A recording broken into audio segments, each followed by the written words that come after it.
Admiral Jake Morrison stood on the bridge of the Ed's Guardian and watched death come from the stars. The alien ships looked like silver tears falling through space, but each one carried enough firepower to level a city. They had been traveling for 3 months to reach Earth, and now they hung in orbit like hungry wolves around a wounded deer.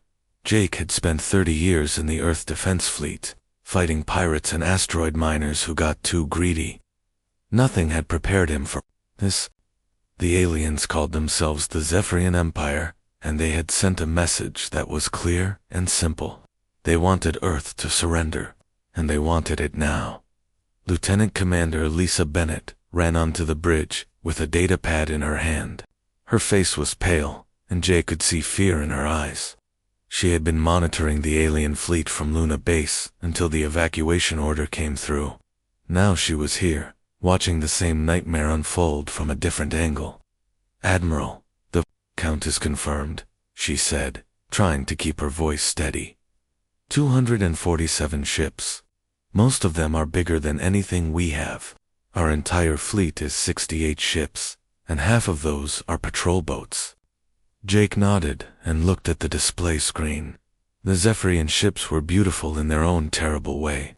They moved like dancers, sliding through space with grace that human ships could never match. But Jake had learned something in his years of service. Pretty things could still kill you, and often they killed you faster than ugly things. The first attack came without warning. The aliens had finished talking, and now they wanted to show Earth what happened to species that said no. Bright beams of energy reached out from their ships like deadly fingers. They touched human vessels and turned them into clouds of glowing metal and air. The Ed's defender died first. Jake watched Captain Roy Campbell's ship break apart in silence, because there was no sound in space. 300 crew members gone in an instant, turned into sparkles of light that would fade and be forgotten. Jake felt something cold settle in his stomach, but he pushed the feeling away. There would be time for grief later, if there was a later. "All ships, attack formation Delta," Jake ordered into his communicator. "Target their flagship and concentrate. Fire." The human ships moved forward like wolves charging a bear. They were smaller and faster than the alien vessels, but they were also weaker. Human weapons bounced off alien shields like raindrops on a window. The return fire was devastating. One by one, human ships died in flashes of light and metal. Down on Earth, the bombing had already started. Sergeant Rick Hayes crouched in what used to be downtown Chicago and watched alien fighters streak overhead. They dropped bombs that turned buildings into dust and people into memories. The lucky ones died quickly.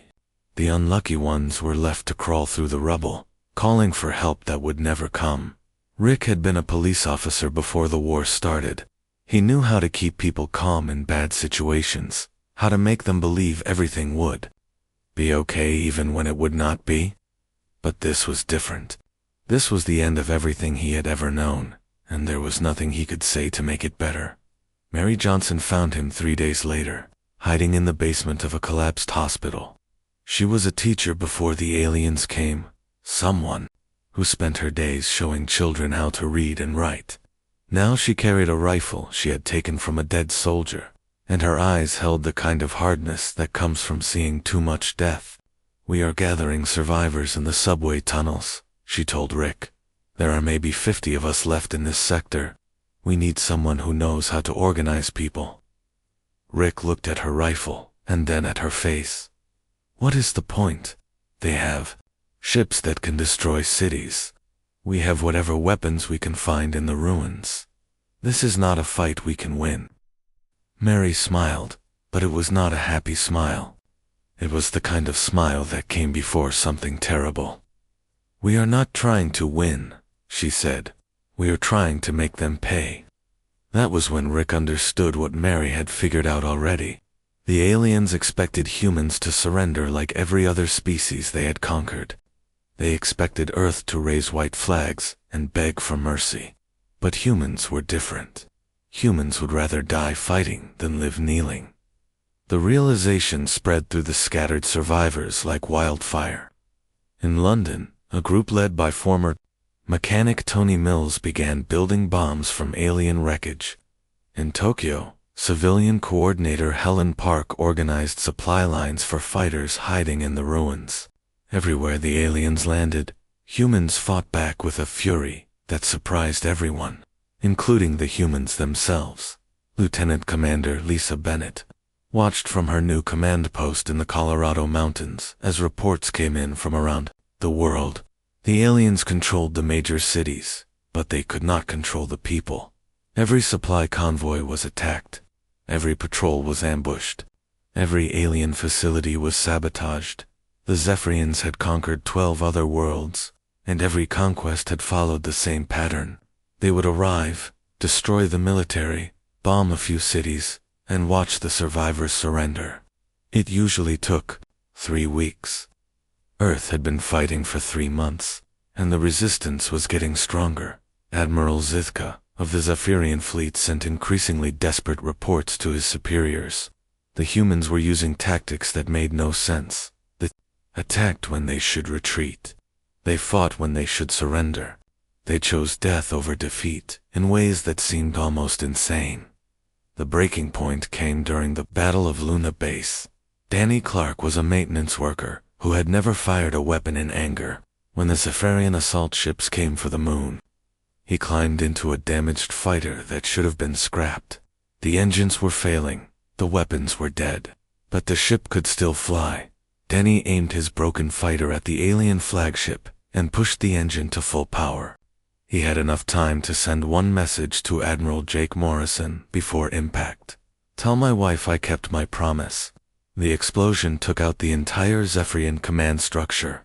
Admiral Zithka died, still trying to understand why a human would choose suicide over survival. His final transmission was broadcast across the alien fleet and eventually made its way back to the Zephyrian Empire. "These humans are not like the others," the message said. "They are the mad species that chooses death over defeat. We may have made a terrible mistake." Captain Amy Rodriguez crawled through the ruins of what used to be Denver and tried not to think about the smell. Death had a particular odor that stuck to everything, and after 6 months of occupation, the whole city reeked of it. Above her, Zephyrian patrol ships hummed through the air like mechanical insects, searching for signs of human resistance. Amy had been a cargo pilot before the war, someone who moved supplies from Earth to the outer colonies. She knew how to fix engines with spare parts and how to navigate by the stars when computers failed. Now she used those skills to keep 43 survivors alive in a world that wanted them dead. Pete Collins met her at the entrance to their underground hideout, a repurposed subway maintenance tunnel that the aliens had not yet discovered. Pete had been an electronics engineer at a tech company, designing communication systems for deep space explorers. These days he spent his time taking apart Zephyrian weapons and trying to figure out how they worked. "I have good news and bad news," Pete said, holding up a strange-looking device that hummed with alien energy. "The good news is, I finally cracked their shield generators. The bad news is, we need rare earth elements that are probably buried under 3 tons of rubble somewhere in the city." Amy nodded and checked her rifle, a hybrid weapon that Pete had built using human ammunition and Zephyrian power systems. It looked like something from a nightmare, but it could punch through alien armor like paper. "How long do we have before the next patrol?" 17 minutes, said Dr. Helen Carter, looking up from her medical supplies. Helen had been a trauma surgeon before the occupation, someone who saved lives in emergency rooms. Now she saved lives in subway tunnels, using alien medical technology that she barely understood but somehow made work. The patrol came right on schedule. 3 Zephyrian soldiers in their silver armor moved through the ruins like ghosts, their sensors sweeping for signs of human life. They had learned to be careful after losing so many patrols to human ambushes. But careful was not enough when humans had learned to think like predators. Amy and her team struck from 3 directions at once. The aliens never had a chance to call for help. Within 30 seconds, they were dead, and the humans were already stripping their equipment for useful parts. It was a dance they had performed dozens of times, and they were getting better at. Commander Steve Parker watched the attack through binoculars from his position in the hills outside the city. Steve had commanded a destroyer in the Earth Defense Fleet before the invasion. Now he commanded a ragged collection of survivors who had learned to fight like wolves. His ships were gone, turned to scrap metal by Zephyrian weapons, but his crew was still alive and still fighting. The thing that surprised Steve most was how quickly humans adapted to being the underdog. Other species the Zephyrians had conquered seemed to give up hope when their governments fell and their armies were destroyed. Humans just got angrier. They learned from every defeat and came back stronger each time. Steve's communication device buzzed with a message from Lieutenant Kate Miller, who was leading a raid on a Zephyrian supply depot 20 miles away. Kate had been a navigation officer on his destroyer, someone who plotted courses through asteroid fields and calculated jump points to distant stars. Now she plotted ambush routes and calculated how much damage a small team could do to alien infrastructure. Package delivered. Kate's voice crackled through the static. 3 fuel tankers and a command vehicle down. No casualties on our side. Moving to secondary target. Steve smiled despite everything. The aliens had expected to find a broken species begging for mercy. Instead, they found humans who learned from their mistakes and turned every loss into a lesson. The Zephyrians were discovering that conquering Earth was like trying to hold water in their hands. The harder they squeezed, the more humanity slipped through their fingers. Major Tony Lewis was having similar thoughts as he led a combined force of human soldiers and alien defectors through the ruins of Sydney. Tony had been a Marine before the war, someone who specialized in rapid deployment and urban warfare. Those skills were useful now, but he had learned things in the past 6 months that no military academy had ever taught. The alien defectors were former Zephyrian soldiers who had grown sick of the occupation. They had signed up to conquer primitive worlds, not to fight an endless guerrilla war against an enemy that refused to stay dead. Some of them had families back home, and they were starting to wonder if the war was worth the cost. Vex Prime was one of the defectors, a communications specialist who had been captured 3 months earlier. Instead of executing him, the humans had shown him something that changed his mind about the war. They took him to a medical station, where Dr. Helen Carter was treating wounded civilians, including Zephyrian prisoners who had been injured in the fighting. "Your people torture prisoners," Vex Prime had said, expecting to be proven right about human brutality. "Our people save lives," Helen had replied, working to repair damage to a Zephyrian soldier's breathing apparatus. "It is what we do." That was when Vex Prime understood the difference between conquest and resistance. The Zephyrians destroyed things. The humans rebuilt them. The Zephyrians took prisoners to extract information. The humans took prisoners to save lives. It was a fundamental difference in philosophy that made cooperation possible. The combined force reached their target just as the sun was setting. It was a Zephyrian command center built in what used to be the Sydney Opera House. A symbol of human culture turned into an instrument of alien control. The irony was not lost on anyone, least of all Tony Lewis. The attack was swift and brutal. Human fighters moved through the building like shadows, using techniques they had learned from watching alien tactics. Zephyrian defenders tried to establish firing positions, but the humans had learned to think 3 moves ahead. Every defensive position became a trap. Every strong point became a weak point. When the fighting was over, Tony stood in the command center and looked at the tactical displays, showing Zephyrian positions across the continent. The aliens controlled the major population centers, but the human resistance controlled everything else. Supply lines were constantly under attack. Communication networks were regularly sabotaged. Morale was dropping among Zephyrian forces. Field Commander Zithka, the nephew of the admiral who had died at Luna Base, sent his daily report to the Zephyrian High Command, with growing desperation. The humans were not fighting like any species the Empire had encountered before. They did not seem to understand that they had already lost the war. Human prisoners preferred death to interrogation, the report said. Human civilians attack our soldiers with primitive weapons, knowing they will die. Human military units use tactics that prioritize maximum enemy casualties over their own survival. Recommend immediate reinforcement of all occupied territories. The response from High Command was not encouraging. The Zephyrian Empire was fighting 3 other wars, and Earth was supposed to have been a quick victory that would provide resources for the larger conflicts. Instead, it had become a drain on manpower and equipment that the Empire could not afford. The breaking point came during the liberation of Australia. Major Tony Lewis coordinated with resistance cells across the continent to launch simultaneous attacks on every major Zephyrian installation. The aliens found themselves fighting on 50 fronts at once, facing an enemy that seemed to be everywhere and nowhere. Governor Zithel, the Zephyrian administrator for the Australian continent, watched his carefully constructed occupation crumble in the space of 72 hours. His forces were being overwhelmed, not by superior firepower, but by superior will.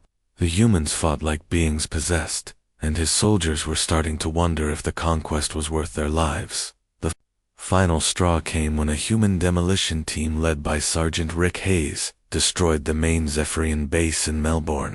The explosion was visible from orbit, and the psychological impact was even greater. The humans had just announced to the galaxy that Earth was not conquered, and never would be.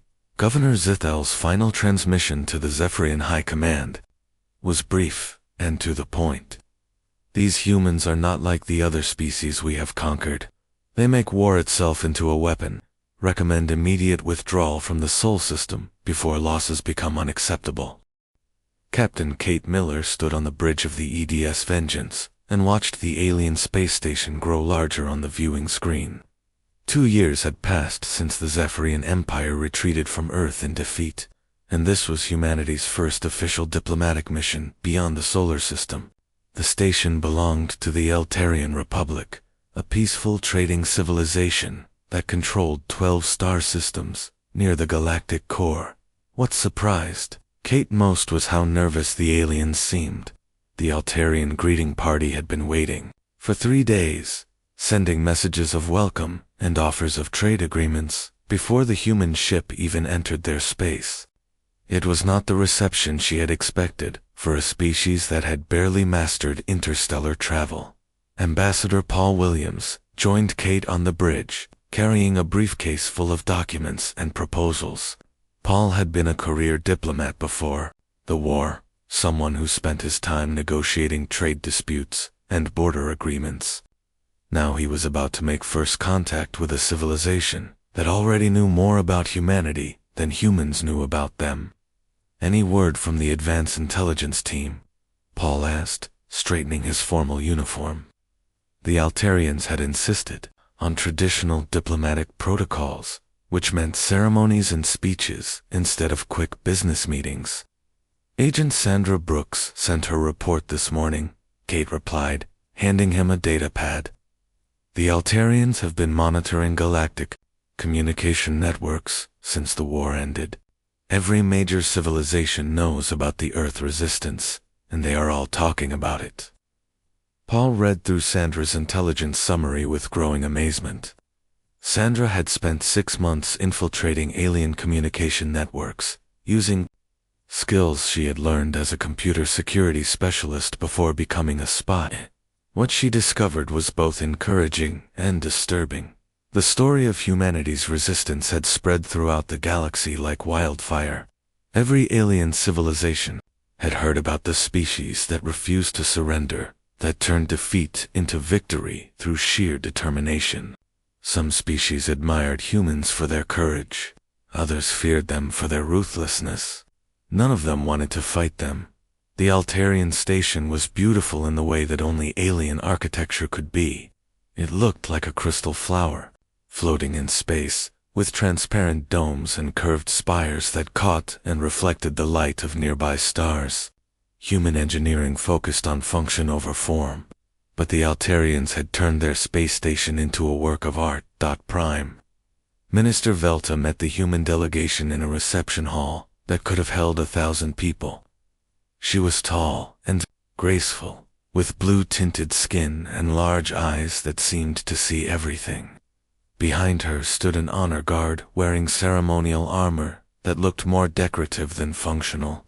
"Welcome to Altair Station, representatives of Earth," Velta said in perfectly accented English. "We are honored to host the species that taught the galaxy a new definition of courage." Paul smiled and offered the traditional diplomatic greeting, but he could see something in Velta's eyes that made him uncomfortable. It was not fear exactly, but it was not simple respect either. It was the look someone gave to a wild animal that might be friendly or might be dangerous. The formal ceremonies took 3 hours, with speeches and exchanges of gifts and promises of friendship between their species. But the real negotiations happened later, in a private meeting room where Velta could speak more freely about what was really on her mind. "Your reputation precedes you," she said, offering Paul a drink that tasted like flowers and sunlight. "Every government in this sector has received intelligence reports about the Earth's resistance. We know about your tactics, your casualties, and your victory." Paul sipped his drink and tried to look diplomatic. "We did what we had to do to protect our world. I hope other species can understand that." Velta nodded, but her expression remained serious. "We understand, Ambassador Williams. What concerns us is what happens next. Your people fought the Zephorians to a standstill and then drove them away. That kind of military capability, combined with that kind of determination, makes other civilizations nervous. Back on Earth, Colonel Gary Thompson was overseeing the construction of humanity's new interstellar fleet. The shipyards around Luna and Mars worked around the clock, building vessels that combined human engineering with captured Zephorian technology. The result was hybrid warships, unlike anything the galaxy had seen before.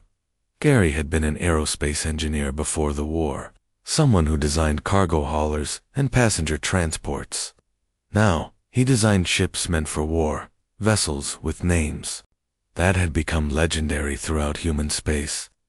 The EDS Defiance was the first of the new class, followed by the EDS Retribution and the EDS Never Again. Each ship carried weapons that could crack open alien battle cruisers and shields that could withstand bombardment from an entire fleet. But what made them truly dangerous was not their technology, but their crews. Every human sailor had lived through the occupation, had seen their cities burn and their people die. They remembered what defeat looked like, and they would do anything to avoid seeing it again.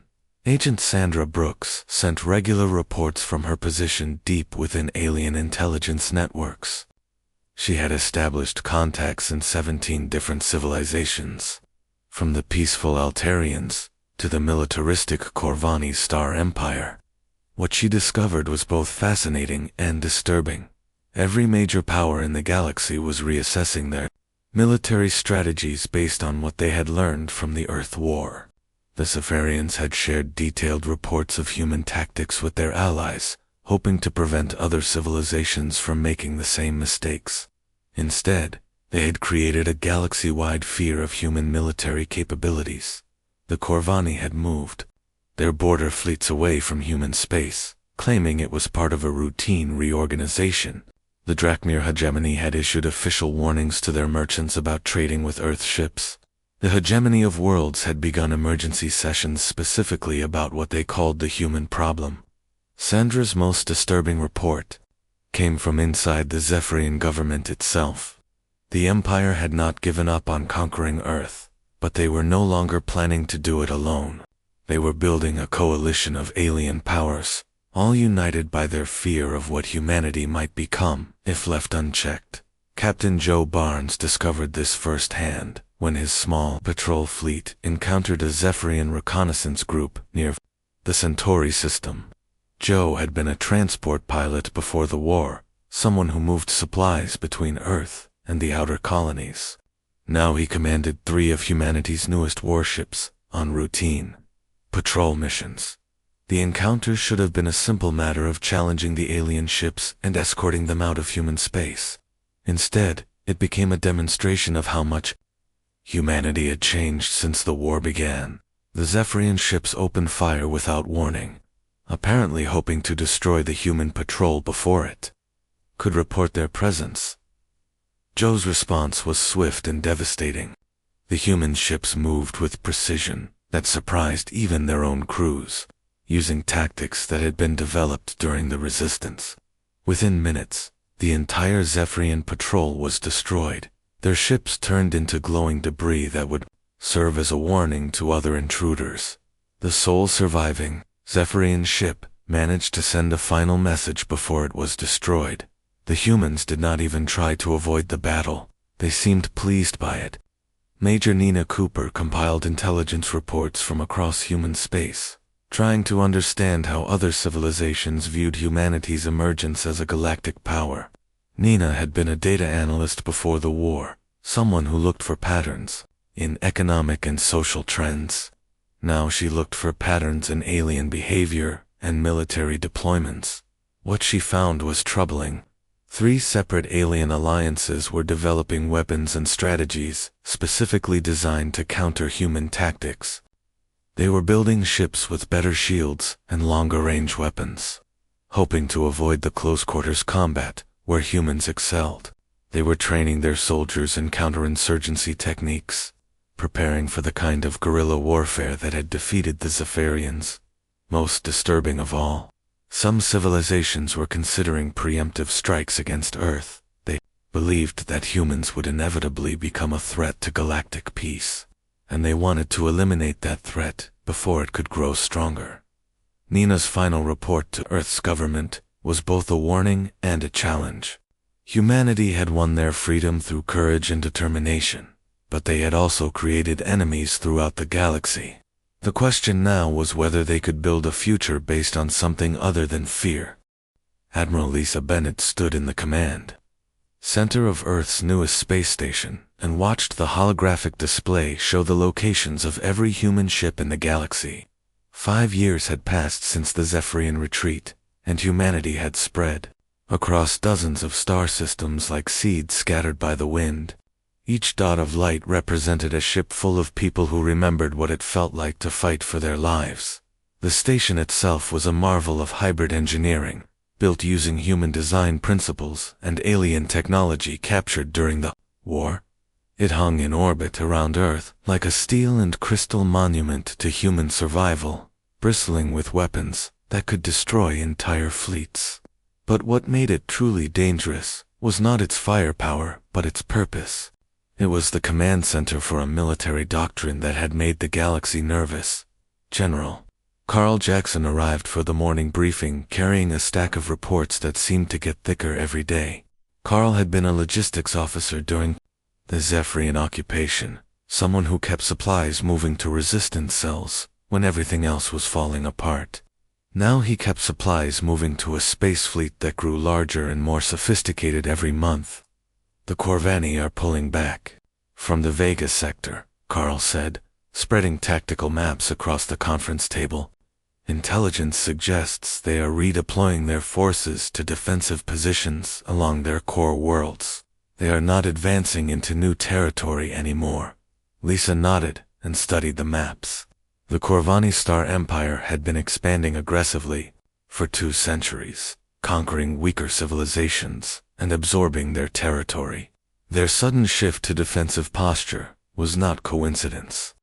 They were preparing for a war they hoped would never come, but they wanted to be ready if it did.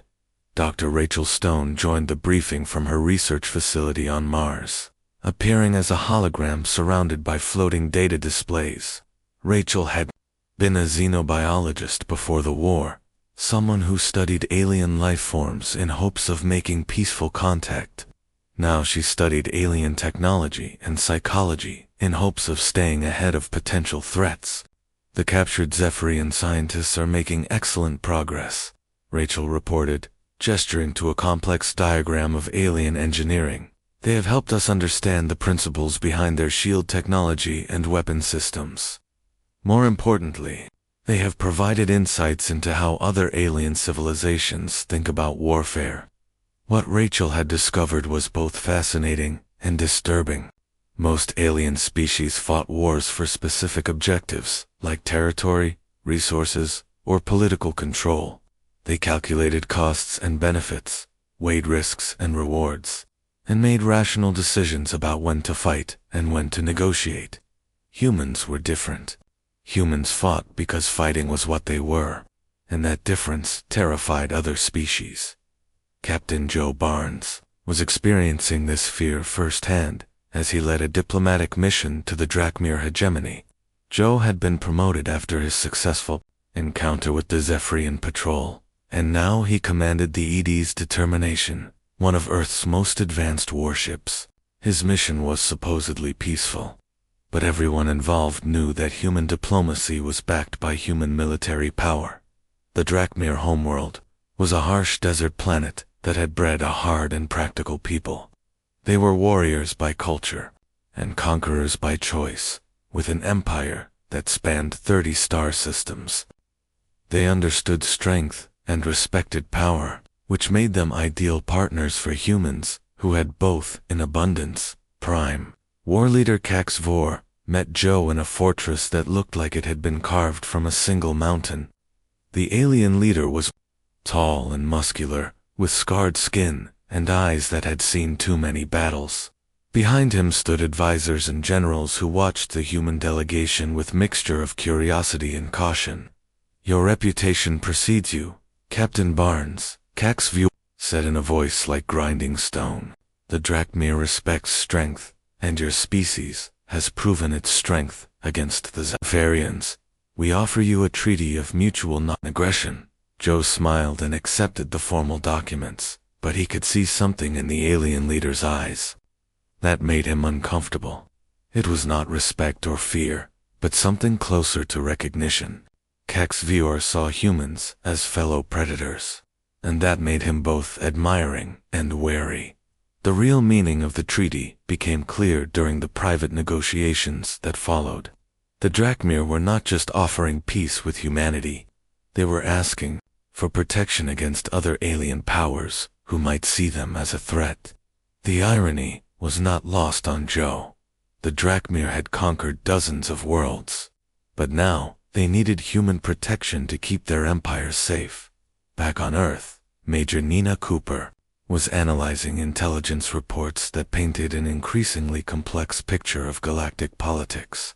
Nina had been promoted to head the Strategic Intelligence Division, which meant she spent her days trying to understand how other civilizations viewed humanity's growing power. What she found was a galaxy in flux, with old alliances crumbling, and new ones forming based entirely on how different species felt about the human factor. Some civilizations sought human protection, hoping to shelter under Earth's military umbrella. Others built coalitions to contain human expansion, fearing what might happen if humanity decided to become conquerors instead of defenders. The most disturbing development was the formation of what intelligence analysts called the Containment Alliance. It included the remaining Zephyrian forces, the hegemony of worlds, and at least 6 other major powers. Their stated goal was to prevent human expansion beyond current borders, but their real purpose was to eliminate humanity before it became too powerful to stop. Nina's latest report included intercepts of alien communications that revealed the depth of galactic fear about human military capabilities. One hegemony general had described human tactics as warfare without conscience or limitation. A Zephyrian admiral had warned his superiors that humans fight as if death is preferable to defeat. The most chilling assessment came from a Corvani intelligence analysts who had studied every available record of human military actions. Other species fight to win. Humans fight to make their enemies pay such a terrible price that victory becomes meaningless. They have weaponized warfare itself. This fear crystallized during the Proxima crisis, when the Drakmir hegemony attempted to annex 3 independent worlds that had requested human protection. The planets were too small and poor to matter economically, but they had become symbols of humanity's promise to protect those who could not protect themselves. Fleet Admiral Tony Lewis commanded the human response from the bridge of the EDS Retribution. Tony had been a Marine during the occupation, someone who learned to fight in the ruins of Earth's cities.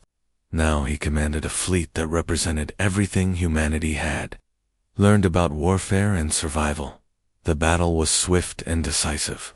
The Drakmir forces expected a conventional engagement, with both sides maneuvering for advantage before committing to combat.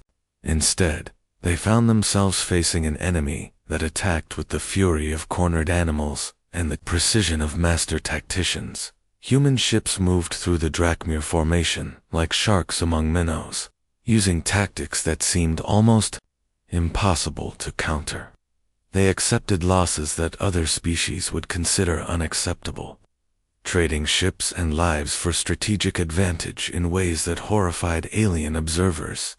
By the time the battle ended, the entire Drakmir fleet was destroyed or captured, and their forces were retreating from an entire sector. The psychological impact was immediate and profound. Within days, 3 more alien powers requested non-aggression treaties with Earth. The Altarian Republic offered to host peace negotiations between humanity and the Containment Alliance. Even the Zephyrian Empire sent unofficial messages suggesting they might be willing to discuss a permanent ceasefire. But the most significant response came from the smallest civilizations, the species that had been ignored or exploited by the major powers for centuries. They began sending delegations to Earth, asking for protection agreements and offering everything they had in exchange for human military support. Admiral Lisa Bennett watched these developments with mixed emotions. Humanity had achieved something unprecedented in galactic history. They had become a power that other species feared to challenge, and smaller species begged to join. But with that power came responsibility, and Lisa wondered if humanity was ready for what came next. The answer came from an unexpected source. Captain Danny Parker, grandson of the hero who died at Luna Base, sent a message from the frontier, where he was leading exploration missions into uncharted space. His words summed up what many humans were thinking as they watched the galaxy reshape itself around their growing power. "We fought to protect our world," Danny said. "Now we find ourselves protecting everyone's world. Maybe that is what we were meant to do all along." President Frank Miller walked into the Galactic Assembly for the first time and felt the weight of history settling on his shoulders. 10 years had passed since the Zephyrian invasion changed everything, and now Earth finally had a seat at the table where the galaxy's future was decided. The assembly hall was a magnificent structure that could hold representatives from 1,000 different worlds. And today, most of those seats were filled with beings who had come to hear what humanity had to say. Frank had been a city mayor during the occupation, someone who kept people alive when the world was ending around them. He learned leadership in the ruins of destroyed cities, making decisions that meant the difference between life and death for thousands of people. Now he represented a species that had become the most feared and respected power in known space. Ambassador Lucy Parker accompanied Frank to the speaker's podium, carrying documents that would reshape galactic politics forever. Lucy had been a trade negotiator before the war, someone who worked out deals between Earth corporations and outer colony governments. Now she negotiated treaties between species and agreements that could prevent or start interstellar wars. The proposal they brought to the assembly was simple in concept, but revolutionary in practice. The Terra Accords offered human military protection to any species willing to sign non-aggression treaties and agree to basic principles of peaceful coexistence. It was a mutual defense pact that would protect smaller civilizations from the kind of unprovoked aggression Earth had suffered. "Honorable delegates," Frank began, his voice carrying clearly through the vast chamber. 10 years ago, my world was attacked without warning or provocation. We were conquered, occupied, and nearly destroyed. We survived because we learned to fight back, but we do not want other worlds to suffer as we did. The response was immediate and dramatic. Representatives from dozens of smaller civilizations rose to their feet in support, while delegates from major powers shifted uncomfortably in their seats. The Zephyrian ambassador looked like he had swallowed something poisonous. The hegemony, representatives whispered urgently among themselves. Within the first week after the proposal was announced, 43 civilizations requested protection agreements. Most of them were small worlds with limited military capabilities, exactly the kind of targets that aggressive empires preferred.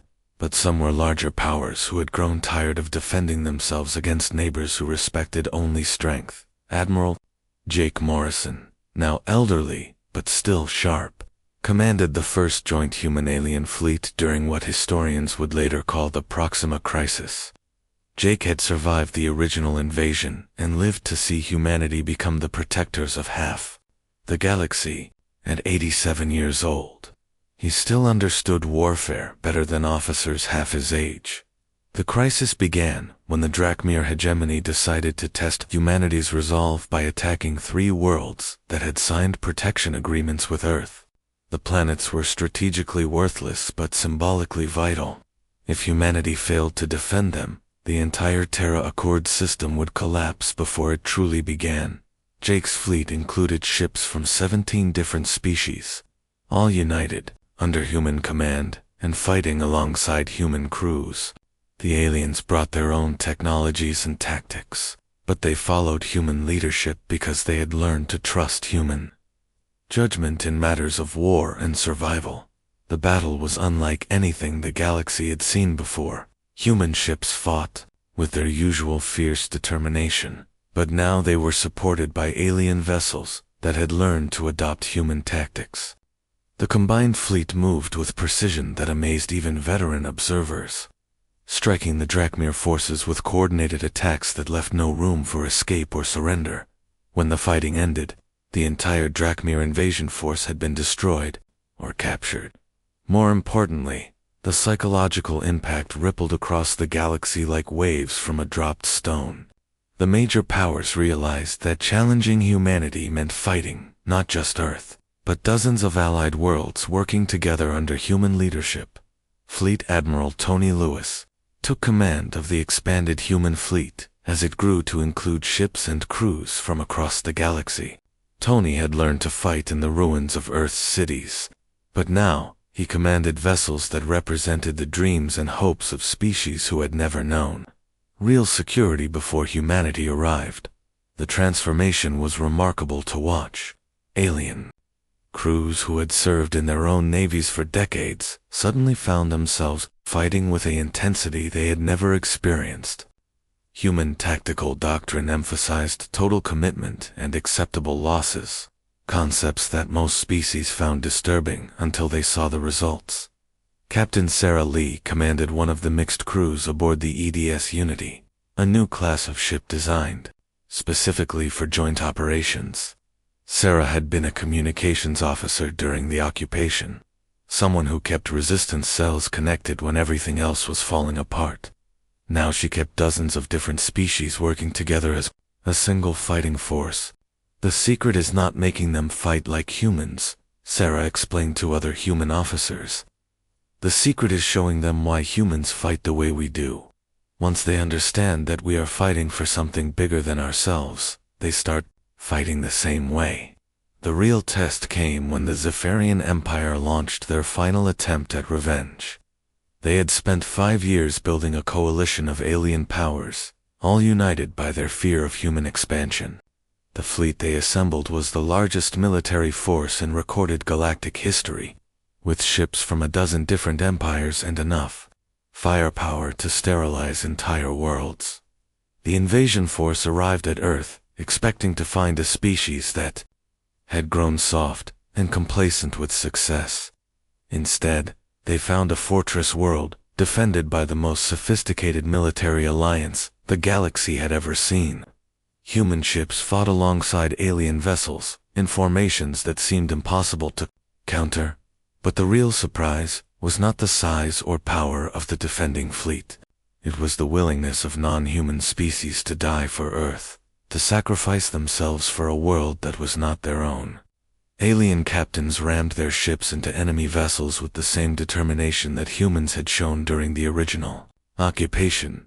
Captain Danny Parker, commanding the newest human vessel, EDS, Tomorrow, watched the battle unfold from the bridge of a ship that represented everything humanity had learned about war and peace. Danny was the grandson of the hero who died at Luna Base, and he understood better than most what his grandfather would think of how far humanity had come. The battle ended not with the destruction of the invasion force, but with its surrender. Faced with losses they could not afford, and an enemy that would never stop fighting, the coalition forces requested terms for ceasefire. It was the first time in galactic history that a major military alliance had surrendered to avoid complete annihilation. The peace negotiations took place on Earth, in the same city where the resistance had first formed during the occupation. Representatives from across the galaxy gathered to sign agreements that would reshape interstellar relations for generations to come. The Zephyrian Empire formally recognized human territorial claims and agreed to pay reparations for the original invasion. More importantly, the major powers agreed to respect the sovereignty of worlds under human protection. The Terra Accords became the foundation for a new kind of galactic order, one based on mutual defense rather than conquest and exploitation. President Frank Miller signed the final documents in a ceremony that was broadcast across known space, as he put his name to the treaty that would guarantee peace for countless worlds. He thought about the journey that had brought humanity from victims to protectors. 50 years later, an elderly alien historian named Kenthvar sat in the archive. Worldson wrote the final entry in his comprehensive study of what scholars called the human revolution. His clawed fingers moved slowly across the recording device as he chose his words carefully. They came to our galaxy as victims, conquered and scattered, he recorded, but in learning to survive, they taught the entire galaxy a new definition of strength. Today, no empire moves without first asking what the humans will think. The greatest irony is that in teaching us to fear them, they also taught us to trust them. For while humans make terrible enemies, they make even more terrifying friends. The old historian paused and looked out his window at the stars, where human ships patrolled alongside vessels from dozens of allied worlds. The galaxy had learned many lessons from the human revolution, but the most important was simple.